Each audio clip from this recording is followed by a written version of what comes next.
Okay dear students, good evening. How are you? अच्छे होंगे आप लोग। फिर 5 क्वेश्चंस के साथ आरंभ करें, फिर हम लोग टॉपिक पर लौटेंगे। मेरा क्वेश्चन है, Ankur be fast, anarchical and the anarchical, मतलब ये शब्द गलत हो गया थोड़ा। एनार्किकल का मतलब होता है अराजकतावादी। Anarchical and revolutionary crime act, the anarchical and revolutionary crime act 1919 को सामान्य बोलचाल में कहा जाता था ए रॉलेट एक्ट, बिपिट्स India act, Indian arms act, Ilbert bill. Be fast. UPSC का ही क्वेश्चन है।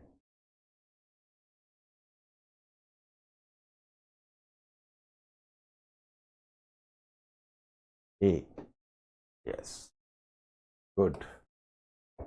क्वेश्चन नंबर 2, असहयोग आंदोलन के मध्य आंध्र क्षेत्र में संगठित किए गए चिराला पिराला आंदोलन का संबंध निम्नलिखित में से किस मुद्दे से था?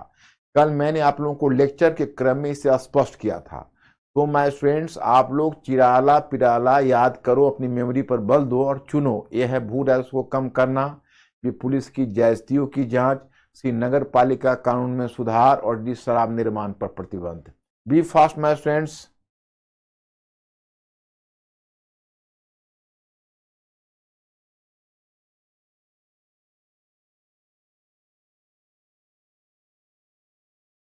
अब सेकंड शुरू करो।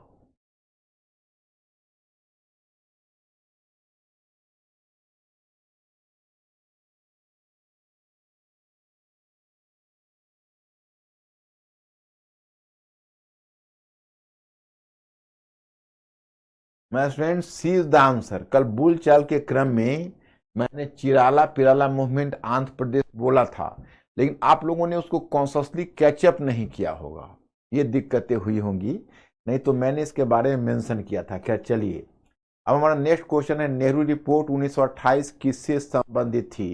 ये भारत में कृषि के विकास से, बी भारत में औद्योगिक उन्नयन से, सी भारत में सांस्कृतिक प्रगति से, और डी भारत में संवैधानिक सुधार से।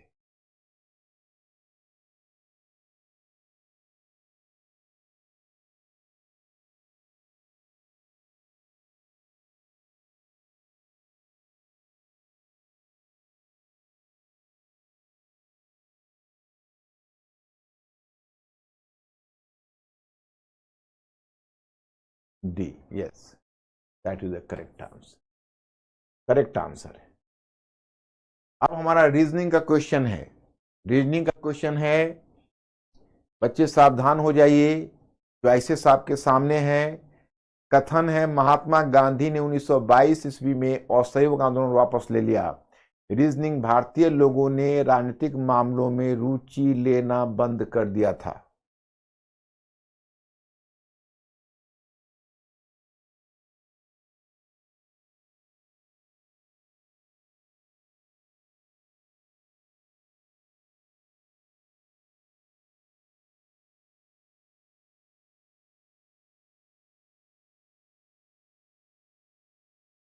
राइट। पांचवा क्वेश्चन, लास्ट, निम्नलिखित घटनाओं का सही कालक्रम क्या है? ये क्वेश्चन करेक्ट करो बच्चों, फिर मैं समझूंगा। इस क्वेश्चन को करेक्ट करो। एक लखनऊ समझौता, दो द्वैत शासन का प्रवर्तन, द्वैत शासन प्रणाली, थर्ड रॉलेट अधिनियम, चौथा बंगाल का विभाजन। Be fast.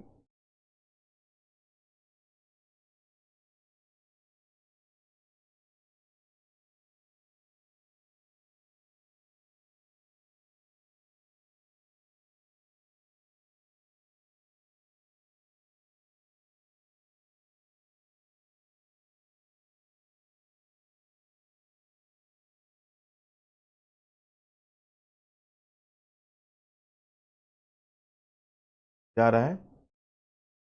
बी आ रहा है। 4-1-3-2। चलिए देखते हैं। लखनऊ समझौता 1916, द्वैत शासन का प्रवर्तन 1919 के बाद ही, और ये भी 1919 रॉलेट अधिनियम है, लेकिन ये बाद में होगा। द्वैत शासन का जो प्रवर्तन होगा वो तो जब चुनाव होगा 1921 का तब होगा, और बंगाल का विभाजन 1905 है, ये 1919 है, और ये 1919 के बाद होगा, के बाद मान के चलिए। 1919 में तो अधिनियम ही आया था, फिर चुनाव होगा तब द्वैध शासन का प्रवर्तन होगा। इस लिहाजन आप अगर देखेंगे तो 4 यस, 1 3 रॉलेट अधिनियम और 2 यस। बहुत बढ़िया। इस क्वेश्चन को करेक्ट करने से मैं बहुत खुश हूं। आप लोगों ने लाजवाब आंसर दिया है। अधिकतर बच्चों ने बी दिया है क्या? Yes, very good. B is the correct answer. Your answer is correct. UPSC का ही क्वेश्चन था ये, और आपने इसका अच्छा आंसर किया है। अब आते हैं टॉपिक पर।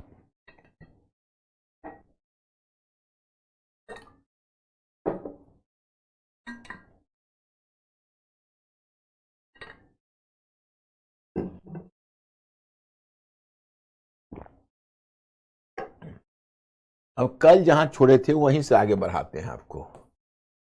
कल हम लोगों ने, याद करिए, हमने आपको असहयोग आंदोलन का भी एक क्वेश्चन भी कर दिया था। असहयोग आंदोलन वाले में ये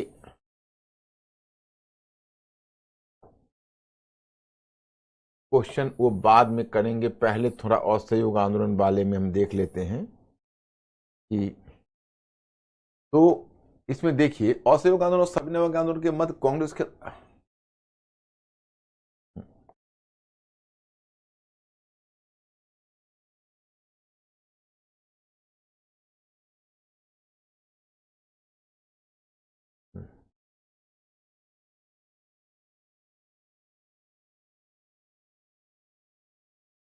दो चीज थोड़ा सा देख लेना है जिसमें आप लोगों को नजर रखना है। एक तो असहयोग आंदोलन में सामाजिक भागीदारी मैंने कल आपको समझा ही दिया था कि इसमें किसान की भागीदारी होगी, छात्र होगी, बुद्धिजीवी की भागीदारी होगी, मुस्लिमों की भागीदारी और महिलाओं की भागीदारी होगी। असहयोग आंदोलन का योगदान बड़ा इंपॉर्टेंट है। अगर कहीं आपको हो सकता है स्वतंत्र क्वेश्चन बने तो असहयोग आंदोलन के योगदान और सीमाओं पर, कई बार जैसे योगदान जैसा क्वेश्चन ही पूछ डालते हैं। तो अगर आपको असहयोग आंदोलन का योगदान, बाकी तो मैंने क्वेश्चन और दिया हुआ है, एक दो क्वेश्चन और भी डिस्कस करना है। योगदान में पहला योगदान दिया है कि असहयोग आंदोलन भारतीय राष्ट्रीय कांग्रेस के अंतर्गत पहला जन आंदोलन था। इसमें विभिन्न वर्गों की भागीदारी हुई। अब कांग्रेस पर कोई आरोप नहीं लगा सकता था कि कांग्रेस महज मुट्ठी भर अल्पसंख्यकों का प्रतिनिधित्व करती है। मतलब पहली बार जब कांग्रेस में जन आंदोलन हुआ तो आप याद रखिए कि लॉर्ड डफरिन ने कभी कांग्रेस के बारे में क्या स्टेटमेंट दिया था? अरे Congress is representative of a microscopic minority. Congress तो महज मुट्ठी भर अल्पसंख्यकों का प्रतिनिधित्व करती है। तो कम से कम असहयोग आंदोलन के बाद अब कोई ब्रिटिश कांग्रेस पर यह आरोप नहीं लगा सकते थे। दूसरा कि क्षेत्रीय आधार पर भी असहयोग आंदोलन का व्यापक विस्तार देखा गया। कांग्रेस के पूर्व आंदोलनों के विपरीत जो केवल राजनीतिक दृष्टि से सक्रिय क्षेत्रों को अधिक प्रभावित करते थे, असहयोग आंदोलन में बिहार, संयुक्त प्रांत, गुजरात जैसे अपरंपरागत क्षेत्रों पर भी गहरा प्रभाव छोड़ा। आपको याद हुआ कल मैंने बताया था कि अब तक जो कांग्रेस के आंदोलन होते थे उसके केंद्र होते थे बंगाल के भद्रलोक, महाराष्ट्र के चित्पावन ब्राह्मण और मद्रास के तमिल ब्राह्मण। पहली बार अब कांग्रेस का आंदोलन वैसे अपरंपरागत क्षेत्रों में गया, जैसे बिहार जैसे क्षेत्र है, यहाँ पर आपको नाम मिलता है, बिहार है, संयुक्त प्रांत है, और गुजरात जैसी अपरंपरागत क्षेत्रों में गया। इससे पहले कांग्रेस का आंदोलन वहां नहीं जाता था। कांग्रेस के आंदोलन का केंद्र हुआ करता था बस 3 क्षेत्र, बंगाल, महाराष्ट्र और मद्रास। तो ये था। अब कांग्रेस की स्वदेशी बहिष्कार की नीति से देशी उद्योगों को लाभ मिला। अब असहयोग आंदोलन के मध्य तो रचनात्मक ग्रामीण कार्यक्रम भी हुआ है, वो भी आपको ध्यान रखना है। जैसे देशी उद्योगों की स्थापना हुई है, देशी शिक्षण संस्थानों में आपको बिहार विद्यापीठ, बनारस विद्यापीठ, काशी विद्यापीठ और जामिया मिलिया इस्लामिया जैसे कॉलेज भी, मतलब विश्वविद्यालय भी स्थापित हुए हैं। आज भी उसका लेगेसी है इंडिया में। तो यह भी असहयोग आंदोलन के मध्य स्थापित हुए हैं। फिर कांग्रेस में संगठनात्मक सुधार हुआ, वो तो कल ही मैंने बता दिया था कि ग्राम स्तर पर, तालुका स्तर पर, जिला स्तर पर समितियों का गठन हुआ। और बल्कि कहोगे तो मैं आपको बताऊं, ग्राम भी है, तालुका, इसके ऊपर जाइए तो जिला, इसके ऊपर जाइए तो प्रांत, और इसके ऊपर जाइए तो अखिल भारतीय समिति का भी गठन हुआ। और असहयोग आंदोलन के मध्य हिंदू मुस्लिम एकता को प्रोत्साहन मिला। 1857 के महाविद्रोह के बाद अगर हिंदू मुस्लिम एकता के ऐसे अच्छे दिन देखने को मिलते हैं तो असहयोग आंदोलन में देखने को मिलते हैं, इसको हम कैसे भुला सकते हैं। तो चलिए, ये तो हमने आपको बताया, लेकिन चलिए कुछ सीमाएं भी हैं, जरा सीमाएं भी देख लीजिए। असहयोग आंदोलन की सीमाएं हैं कि गांधी जी के द्वारा आंदोलन को वापस लिए जाने के कारण लोगों में, विशेषकर युवाओं में निराशा की लहर फैल गई। उदाहरण के लिए आप देखिए, लोगों में निराशा की लहर फैल गई। तालुक एक्चुअली तहसील जानते हो, तहसील जिसको आज तहसील बोलते हो ना, उसी को तालुका बोलते थे पहले, तहसील को, दैट इज कॉल्ड तालुका। तो अब युवाओं में निराशा हुई। सुभाष चंद्र बोस ने इसे राष्ट्रीय विपत्ति कहा। जवाहरलाल नेहरू ने अपने ऑटोबायोग्राफी में लिखा कि हम लोग, गांधी जी ने उसमें नारा दिया था 1 वर्ष में स्वराज्य। युवाओं को लग रहा था कि हम स्वराज्य में झूम रहे हैं, हमें लग रहा था कि हमें स्वराज्य मिल जाएगा, हम स्वराज्य की गंध महसूस कर रहे थे, वातावरण में एक प्रकार का नशा छाया हुआ था। तो नेहरू जी ने भी ऑटोबायोग्राफी में लिखा कि असहयोग आंदोलन को वापस लेने से बड़ी गहरी निराशा हुई। और भगत सिंह ने तो रोना शुरू कर दिया था। भगत सिंह तो आंखों से आंसू आ गए थे जब पता चला था कि गांधी जी ने असहयोग आंदोलन को वापस ले लिया। तब तो भगत सिंह उसके बाद अलग ही हो गया, बल्कि भगत सिंह पहले असहयोग आंदोलन में उत्साह भी दिखाया था, फॉर योर काइंड इन्फॉर्मेशन। तो इस प्रकार से आप देखते हैं कि इसका एक ये पक्ष है कि युवाओं में निराशा। एक बार ऑप्शनल में, तुम लोगों को जीएस में तो शायद ऐसा नहीं पूछना चाहिए, एक बार ऑप्शनल के शॉर्ट नोट में क्वेश्चन पूछा था, क्या गांधी जी के द्वारा असहयोग आंदोलन वापस लिए जाने को आप राष्ट्रीय विपत्ति मानते हैं? क्या आप उसको राष्ट्रीय विपत्ति मानते हैं? तो मैं आपको आगे बताऊंगा, इसका उत्तर मैं आपको बताऊंगा। मैं थोड़ा सा डिस्कस कर लेता हूं, थोड़ा गांधीवादी आंदोलन आप थोड़ा और चलने दो, असहयोग आंदोलन के बाद सविनय अवज्ञा आंदोलन भी चलने दो, तो मैं इस प्रश्न को भी आप लोगों के साथ डील करूंगा। एक तो यह हुआ। दूसरा क्या है कि इसका एक नकारात्मक पक्ष माना जाता है, जो हमने कल भी चर्चा की थी, कि गांधी जी ने खिलाफत के मुद्दे पर असहयोग आंदोलन चलाया, और खिलाफत आफ्टर ऑल एक धार्मिक मुद्दा था। तो इससे ऐसा लगा कि उन्होंने धर्म में राजनीति के औचित्य को सिद्ध कर दिया। उन्होंने राजनीति में धर्म के औचित्य को सिद्ध कर दिया, क्योंकि कोई आंदोलन किसी धार्मिक मुद्दे पर चलाया जाना, इसका फायदा आगे मुस्लिम लीग ने उठाया, और मुस्लिम लीग ने बारंबार बस राजनीति को, जैसे जिन्ना ने इसका फायदा उठाया, मतलब राजनीति को। बाद में उसने कहा हिंदू और मुसलमान दोनों 2 राष्ट्र हैं। तो कहीं ना कहीं राजनीति, कोई राजनीतिक आंदोलन, और वो भी असहयोग आंदोलन जैसा एक अखिल भारतीय आंदोलन, एक धार्मिक मुद्दा पर उठाया जाना एक गलत परंपरा की शुरुआत हो गई। जब असहयोग आंदोलन की सीमा की बात होती है तो इस बात को भी ध्यान में रखा जाता है। तो ये 2 पक्ष हो गए। अब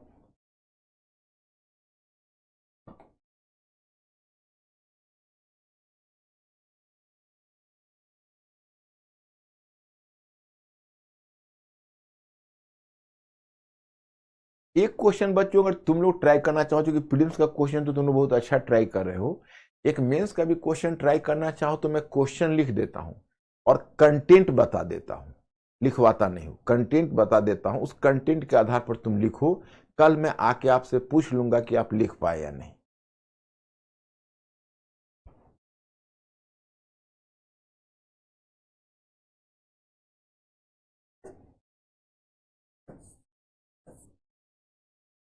क्या गांधी जी के द्वारा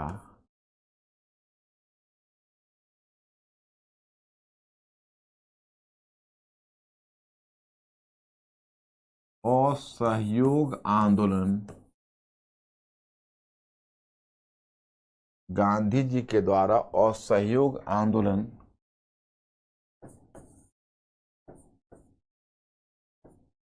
आंदोलन को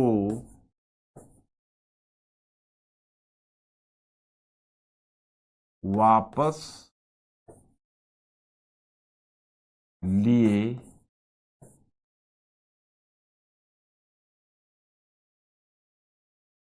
जाने की घटना को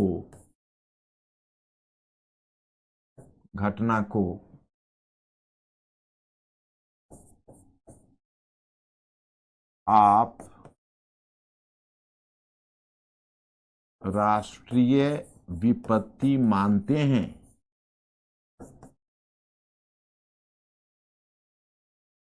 आप राष्ट्रीय विपत्ति मानते हैं?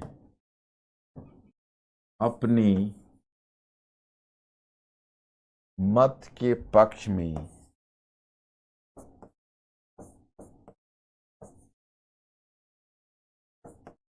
अपने मत के पक्ष में उत्तर दीजिए।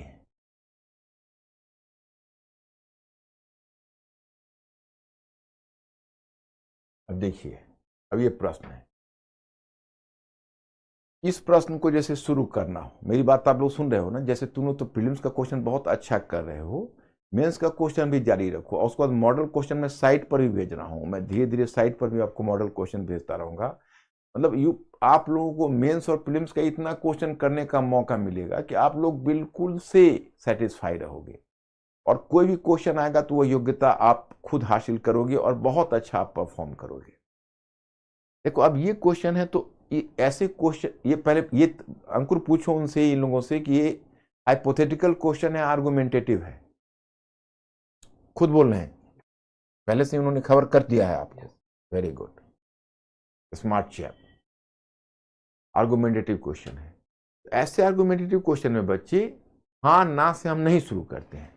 पहले आपको यहां पर ऐसे शुरू करना चाहिए कि 1922 तक असहयोग आंदोलन अपने विकास के चरम पर था। अच्छे, मैंने तारीफ से शुरू करो। गांधी जी ने नारा दिया था 1 वर्ष में स्वराज्य। उसे युवाओं में बहुत ज्यादा उत्साह था, लेकिन जो अचानक गांधी जी ने आंदोलन को वापस ले लिया, इससे युवाओं में निराशा हुई। जवाहरलाल नेहरू को निराशा हुई, डॉक्टर और सुभाष चंद्र बोस ने इसे राष्ट्रीय विपत्ति कहा, पैराग्राफ चेंज करके। परंतु इसे राष्ट्रीय विपत्ति कहना, इसके प्रभाव को अधिक करके आंकना होगा, या इसे राष्ट्रीय विपत्ति कहना तार्किक नहीं लगता।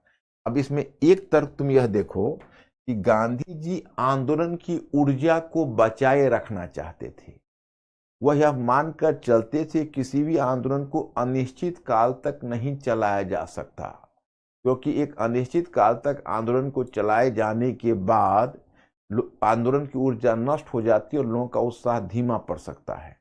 तो गांधी जी ने उस समय इस आंदोलन को वापस लिया। दूसरा, गांधी जी को चौरी चौरा घटना के बाद ब्रिटिश के द्वारा एक व्यापक दमन की संभावना लग रही थी। इससे लग रहा था कि जनता में ज्यादा खून खराबा हो सकता है।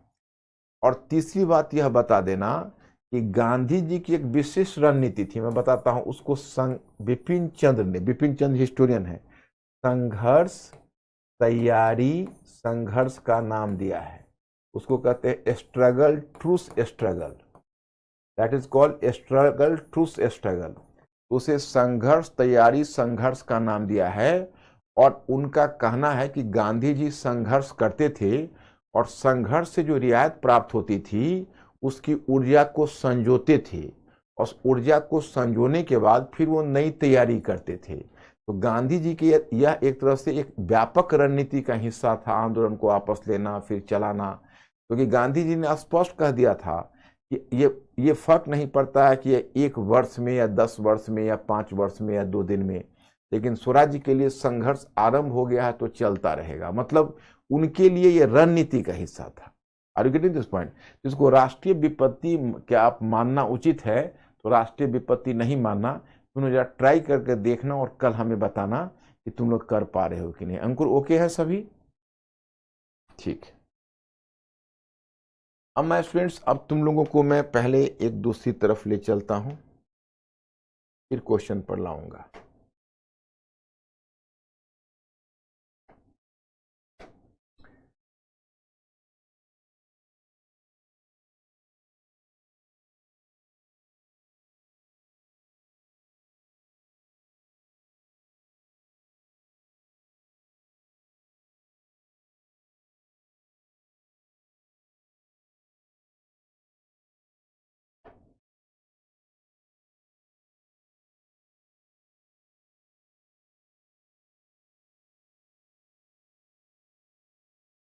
पहले इधर लाता हूं फिर पीछे ले चलूंगा। देखिए, अब असहयोग आंदोलन और सविनय आंदोलन के मध्य कांग्रेस के अंतर्गत भारतीय राष्ट्रीय आंदोलन की मुख्य धारा में उभरने वाली प्रवृत्तियां क्या थी, वही आप लोगों को मैटर ने बताया होगा। और मैंने पहले ही आपको बता दिया हुआ है कि देखिए 1922 में, कहानी को गौर से सुनना आपको याद ही हो जाएगा। 1922 में गांधी जी ने असहयोग आंदोलन को वापस ले लिया और 12 फरवरी को बारडोली प्रस्ताव के माध्यम से गांधी जी ने इस आंदोलन को वापस ले लिया तथा मार्च में गांधी जी को गिरफ्तार कर लिया। गांधी जी जेल में चले गए। वही जज ब्रूमफील्ड था जिसने तिलक को 6 वर्षों की सजा दी थी राजद्रोह के आरोप में।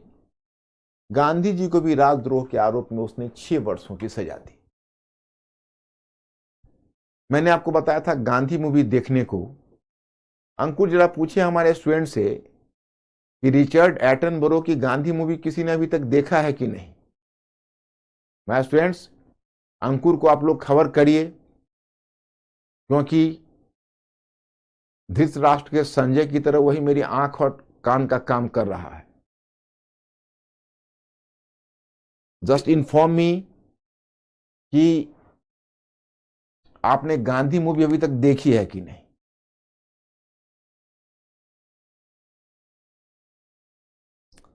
क्या अंकुर, क्या खबर कर रहे हैं? काफी बच्चों ने देखी। और गांधी मूवी देखी होगी तो कोर्ट सीन को याद करिए। उस कोर्ट सीन में जब जज ब्रूमफील्ड ने गांधी जी को 6 वर्षों की सजा दी तो गांधी जी किस कैंडे के नेता थे, उन्होंने जज ब्रूमफील्ड से इनोसेंटली पूछा कि मी लॉर्ड, क्या मैं जान सकता हूं कि मुझे किस गलती के लिए सजा मिली है? वो कहता है कि mister Gandhi, you have done sedition, आपने राजद्रोह किया है, and according to this law you are penalised for 6 year jail. तो इस पर उन्होंने कहा कि मी लॉर्ड, एक ऐसी सरकार जो हमारी नहीं है, एक ऐसी सरकार जिसकी प्रकृति विदेशी है, एक ऐसी सरकार जो हमारा शोषण करती है और एक ऐसी सरकार जो मेरे लाभ के लिए नहीं है, क्या वैसी सरकार के साथ सहयोग न करना राजद्रोह है? And you will be surprised to know that कि जज ब्रूमफील्ड उनसे आंख नहीं मिला पाता और कहता, oh mister Gandhi, I will make an appeal to the government कि आपकी सजा कम कर दीजिए। और यह कह के वो चला जाता। तो गांधी जी तो चले गए जेल, लेकिन गांधी जी के जेल जाने के बाद कांग्रेस के अंदर फिर मतभेद उभरने लगे। आपको याद था कि चित्तरंजन दास ने पहले ही यह बात उठाई थी जब असहयोग आंदोलन गांधी स्टार्ट करने जा रहे थे कि हम काउंसिल में प्रवेश, चुनाव लड़ेंगे और काउंसिल में प्रवेश करेंगे। हालांकि एक बात गलत आप चित्तरंजन दास को मत समझिएगा, चित्तरंजन दास कोई सत्ता लोलुप नहीं थे। चित्तरंजन दास इसलिए नहीं काउंसिल में जा रहे थे कि अपन पावर को ग्रैब करेंगे या वहां पर हम अपनी शक्ति का उपयोग करेंगे। चित्तरंजन दास इसलिए जा रहे थे काउंसिल में क्योंकि वो चाहते थे कि हम असहयोग आंदोलन का विस्तार काउंसिल में करेंगे और जो निर्वाचित सरकार में हम रहेंगे और गवर्नर के काम में अरंगा लगाएंगे। खैर जो भी हो, वो गांधी जी से मतभेद रखते थे इस मुद्दे पर। तो गांधी जी के सीन से हटने के बाद चित्तरंजन दास, मोतीलाल नेहरू, चक्रवर्ती राजगोपालाचारी, ये सब चले गए स्वराज्यिस्ट गुट में। और स्वराज्यिस्ट गुट में आकर वो काउंसिल प्रवेश की बात करने लगे कि हमको चुनाव लड़ना है और काउंसिल में प्रवेश करना है। इधर वल्लभ भाई पटेल थे, अच्छा उधर विट्ठल भाई पटेल थे, वल्लभ भाई पटेल के बड़े भाई चित्तरंजन दास, मोतीलाल नेहरू, विट्ठल भाई पटेल ये सब काउंसिल एंट्री वाले थे। इधर चक्रवर्ती राजगोपालाचारी इधर थे, सॉरी मैंने गलत नाम कर दिया, उधर थे चित्तरंजन दास, मोतीलाल नेहरू और विट्ठल भाई पटेल। इधर वल्लभ भाई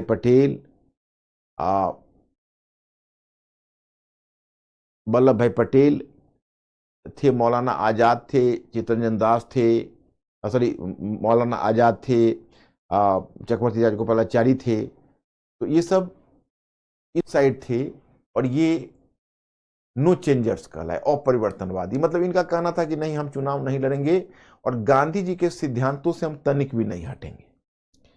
अब देखो, ये भी एक इंटरेस्टिंग चीज है जो मैं आपको बताऊं कि विट्ठल भाई पटेल और वल्लभ भाई पटेल ये दोनों भाई थे, लेकिन दोनों भाई की उम्र में भी काफी फर्क था। विट्ठल भाई पटेल काफी एजेड थे वल्लभ भाई पटेल से, और दोनों में कभी बनती नहीं थी, दोनों दो अलग अलग गुट के थे। और मैं एक बात और भी इंटरेस्टिंग बताऊं कि बाद में चित्तरंजन दास के शिष्य बने सुभाष चंद्र बोस, और सुभाष चंद्र बोस विट्ठल भाई पटेल के बहुत करीब थे। तो जब विट्ठल भाई पटेल जब विदेश में थे, उनका ट्रीटमेंट चल रहा था, तो वहां सुभाष चंद्र बोस ही गए थे और वहां उनका डेथ हुआ। उन्होंने अपनी वसीयत सुभाष के नाम लिख दी। ताकि वो वसीयत कोई सुभाष के भोगने के लिए नहीं, मतलब वो देश की कल्याण पर वो पैसा खर्च होना था, लेकिन वो खर्च सुभाष के द्वारा करने की उन्होंने पावर सुभाष को दे दिया। तो वल्लभ भाई पटेल को बड़ा बुरा लगा। तो वल्लभ भाई पटेल ने सुभाष को कहा कि वो प्रॉपर्टी आप वापस करिए, तो हमारी पुश्तैनी है और हम उसको देखेंगे कैसे खर्च करेंगे उस राष्ट्र पर। वो भी राष्ट्र पर ही खर्च करना चाहता। तो सुभाष ने मना कर दिया, मतलब टाल गए। इन्होंने मुकदमा कर दिया वल्लभ भाई पटेल ने। बाद में मुकदमा जीतकर सुभाष से वो प्रॉपर्टी ले ली। तो मतलब वल्लभ भाई पटेल और सुभाष चंद्र बोस के बीच जो तुम इतना मतभेद देखते हो, उस मतभेद का एक बड़ा कारण विट्ठल भाई पटेल का मामला भी है। खैर चलो, ये तो विषयांतर है, मैं फिर विषय पर लौटूं। तो दोनों दो अलग अलग गुट हो गए। तो गुट हो गए तो चित्तरंजन दास बिल्कुल मानने के लिए तैयार नहीं थे, और वल्लभ भाई पटेल का कहना था कि नहीं, कि गांधी जी ने अगर कहा है नहीं जाना है, काउंसिल प्रवेश करना है तो नहीं करना है। फिर क्या हुआ कि 1922 में गया में अधिवेशन हुआ, उसकी अध्यक्षता चित्तरंजन दास ने की। वहां पर जो अपरिवर्तनवादी थे, जिसको नो चेंजर्स कहते, वो हावी हो गए, और उन्होंने वहां पर एक प्रस्ताव लाया कि कांग्रेस का कोई भी सदस्य चुनाव लड़के विधानमंडल में नहीं जा सकता। तो चित्तरंजन दास को लगा कि हमें बांधने की कोशिश की जा रही है। तो चित्तरंजन दास ने कांग्रेस के पद से त्यागपत्र दे दिया, कांग्रेस के अध्यक्ष पद से त्यागपत्र दे दिया। और जनवरी 1923 में उन्होंने अखिल भारतीय कांग्रेस स्वराज्य पार्टी का गठन किया, जिसको स्वराज्य पार्टी शॉर्ट में बोलते हैं। अब कांग्रेस टूटन की कगार पर आ गई। इधर दिल्ली में 1923 में कांग्रेस का एक विशेष अधिवेशन बुलाया गया, उसकी अध्यक्षता मौलाना अबुल कलाम आजाद ने की। उसमें कुछ बीच बचाव मध्यस्थता करने की कोशिश की गई, परंतु सफलता नहीं मिली। गांधी जी 1922 में गिरफ्तार होकर जेल गए थे, 6 वर्षों की सजा मिली थी, आपको पता है। किंतु स्वास्थ्य के आधार पर गांधी जी को 1924 में ही रिहा कर दिया गया था।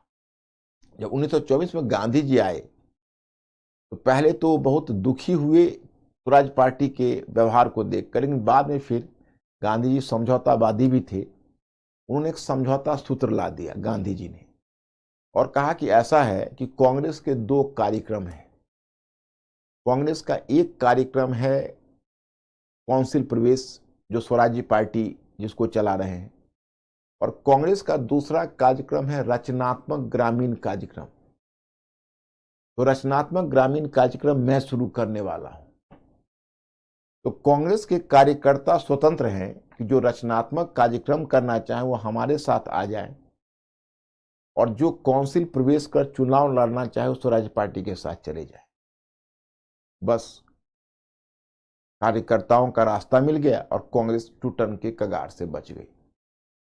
1924 में बेलगांव में कांग्रेस का अधिवेशन हुआ। एकमात्र यही कांग्रेस का अधिवेशन है बेलगांव अधिवेशन, आप लोग प्रीलिम्स पॉइंट ऑफ व्यू से ध्यान रखना, कि जिसकी अध्यक्षता पूरी कांग्रेस के इतिहास में गांधी जी ने की। अन्यथा गांधी जी ने किसी भी कांग्रेस की अध्यक्षता नहीं की, केवल बेलगांव कांग्रेस की।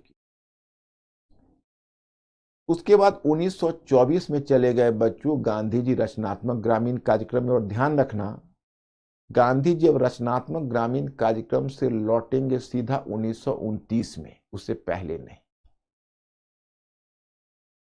1924 से 1929 में इधर स्वराज्य पार्टी अपने कार्यक्रम को अनफोल्ड किया।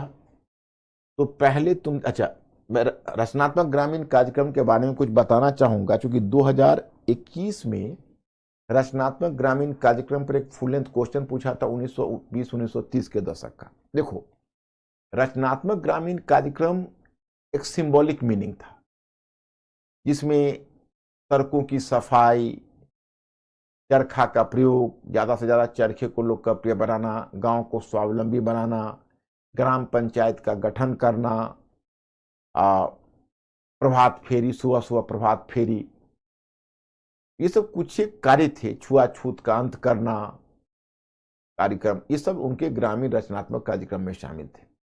रचनात्मक ग्रामीण कार्यक्रम में ये रचनात्मक ग्रामीण कार्यक्रम से गांव का कोई बड़ा उत्थान हो जाए वो नहीं था, लेकिन इस रचनात्मक ग्रामीण कार्यक्रम का एक सिंबॉलिक मीनिंग था, उसका प्रतीकात्मक अर्थ था।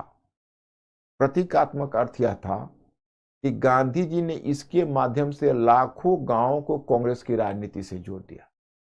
जैसे एक आपको जीएस में उसकी आवश्यकता नहीं है, लेकिन मैं बता दूं कि एक ग्रुप ऑफ हिस्टोरियंस है, उनको कहा जाता है सबाल्टर्न हिस्टोरियंस। उसी में एक हार्डी मैन है सबाल्टर्न हिस्टोरियन, जिन्होंने गुजरात में शोध किया है, रिसर्च। एक हितेन सान्याल है, उन्होंने बंगाल में रिसर्च किया है, और एक ज्ञानेंद्र पांडे है जो संयुक्त प्रांत में, जो वर्तमान में यूपी है, उसमें रिसर्च किया है। और इन सबों ने अपने अपने शोध में यही सिद्ध किया है कि रचनात्मक ग्रामीण कार्यक्रम ने भारत के लाखों गांवों को कांग्रेस की राजनीति से जोड़ दिया। और अगर असहयोग आंदोलन की तुलना में सविनय अवज्ञा आंदोलन में तुम देखोगे, अगर ज्यादा जन भागीदारी रही, उसमें एक बहुत बड़ी भूमिका गांधी के रचनात्मक कार्यक्रम की है। तो ये तो हुआ गांधी के रचनात्मक कार्यक्रम। अब इधर क्या है कि स्वराज आंदोलन। अब देखो स्वराज आंदोलन में क्या हुआ कि स्वराज आंदोलन, स्वराज पार्टी सक्रिय हुई, चुनाव लड़ी, चुनावी सफलता भी मिली इसको। 1923 के चुनाव में जब सफलता मिली उसको कि भाई केंद्रीय विधानमंडल में स्वराज पार्टी को 1/3 सीटें मिली, और फिर स्वराज पार्टी केंद्रीय विधानमंडल में विट्ठल भाई पटेल को अध्यक्ष के पद पर निर्वाचित करवा सकी। मतलब विट्ठल भाई पटेल भारत के पहले स्पीकर बने। फिर मध्य प्रांत में स्वराज पार्टी को स्पष्ट बहुमत मिला, बंगाल में सबसे बड़ी पार्टी के रूप में उभरी, संयुक्त प्रांत में सबसे बड़ी पार्टी के रूप में उभरी, संयुक्त प्रांत में दूसरी बड़ी पार्टी के रूप में उभरी। फिर उधर मोहम्मद अली जिन्ना भी चुनाव लड़के, और वो जिन्ना उस समय मुस्लिम लीग के नेता थे, तो उधर से चुनाव लड़के वो भी आए हुए थे। तो वहां पर विधानमंडल में मुस्लिम लीग और चित्तरंजन दास में एक अच्छा गठबंधन भी बना जिन्ना के साथ, और विधानमंडल में दोनों मिलकर काम कर रहे थे। लेकिन जो मंशा लेकर स्वराज पार्टी गई थी उसको शीघ्र ही निराशा मिली। उसका ओरिजिनल कार्यक्रम क्या था? उसका ओरिजिनल कार्यक्रम था कि चुनाव लड़के सरकार बनाना और अंदर से सरकार की कार्यवाही को ध्वस्त करना, मतलब गवर्नर को काम में अरंगा लगाना। क्योंकि हम निर्वाचित हैं और हम मंत्री हैं, और जब काम ही नहीं करेंगे तो गवर्नर चलाएगा कैसे। लेकिन माय स्टूडेंट्स, तुम लोगों को मैं 1919 का भारत शासन अधिनियम पढ़ा चुका हूं, उसमें मैं द्वैत शासन आप लोगों को बता चुका हूं। और द्वैत शासन में मैंने बताया है कि प्रांत में कितने विषय मिले हुए थे निर्वाचित सरकार को। आपको याद होगा, भूले तो नहीं हो। मैंने आपको बताया हुआ है कि द्वैत शासन में 4 ही विषय मिले हुए थे इधर, और बाकी जितने भी विषय थे आरक्षित विषय थे, जिस पर मनोनीत मंत्रियों की सहायता से गवर्नर निर्णय लेता था। इतनी कम शक्तियां उस निर्वाचित सरकार को मिली हुई थी, तो सरकार क्या अरंगा लगाती। तो बार बार स्वराज पार्टी गवर्नर को डिस्टर्ब करने की कोशिश करती, परंतु सफलता मिली ही नहीं, क्योंकि उसके पास पावर ही बहुत कम थी। तो शीघ्र निराशा मिली। फिर दूसरा हादसा इसके साथ तब हुआ जब 1925 में चित्तरंजन दास की अकस्मात मृत्यु। हालांकि वो मरने का एज उनका नहीं था, लेकिन अकस्मात चित्तरंजन दास की मृत्यु हो गई। तो चित्तरंजन दास की मृत्यु के बाद जो गांधी जी थे, मोतीलाल नेहरू, वो मोतीलाल नेहरू विधानमंडल से आ गए वापस। 1926 तक स्वराज पार्टी निराश होकर लौट गई। तो 23 से 26 तक स्वराज पार्टी सक्रिय रही, लेकिन स्वराज पार्टी को कुछ विशेष सफलता नहीं। अब मेरा डायग्राम को आप याद रखिएगा। स्वराज पार्टी का अगला चरण मैंने बताया है साइमन कमीशन। अब देखिए क्या हुआ। एक तरह से अब गांधी जी कहाँ है, तो गांधी जी की चर्चा भी मत करिए। 1924 में वो रचनात्मक ग्रामीण कार्यक्रम में गए हुए हमारे डायग्राम को देखते रहिए और वह लौटेंगे गांधी जी सीधा 1929 में। आपके दिमाग में क्रोनोलॉजी बनना चाहिए और मैं क्वेश्चन भी डेली पीटी का पूछता रहूंगा ताकि आप लोगों को भूलने नहीं दूंगा। और वैसे भी आप लोग इतने इंटेलिजेंट हो कि भूलते नहीं हो, आप लोग काफी मेहनती हो, लेकिन मैं भी अपनी तरफ से पूरी कोशिश करूंगा कि आप भूल ना पाए। तो गए वो रचनात्मक ग्रामीण कार्यक्रम में, वो वही है। इधर जब स्वराज पार्टी वापस आ गई तो कांग्रेस की राजनीति में शिथिलता आ गई। गांधी जी है नहीं, स्वराज पार्टी सक्रिय नहीं है, तो एक तरह से अब कांग्रेस की राजनीति दिशाहीन हो गई कि अब क्या करना है। फिर ब्रिटिश ने ही एक मुद्दा दे दिया, इस बार मुद्दा दे दिया साइमन कमीशन। तो जो साइमन कमीशन का मुद्दा दे दिया, वो मुद्दा बड़ा प्रचंड मुद्दा था। एक्चुअली एक साइमन कमीशन था क्या, मैं आपको बताना चाहता हूं। साइमन कमीशन 1919 का जो भारत सरकार अधिनियम आया था, उसमें द्वैध शासन प्रणाली लागू की गई थी।